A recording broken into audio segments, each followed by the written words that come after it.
మేలుకై సమస్తమును జరిగించుచున్నావు నీవు.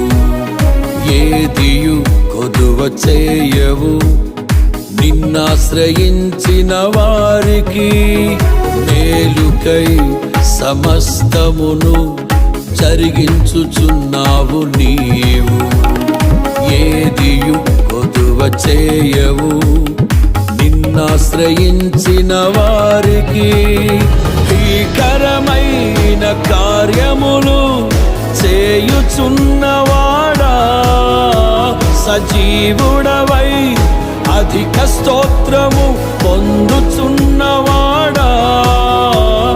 కనపరతును నిన్నే ప్రేమించే యేసయ్యా.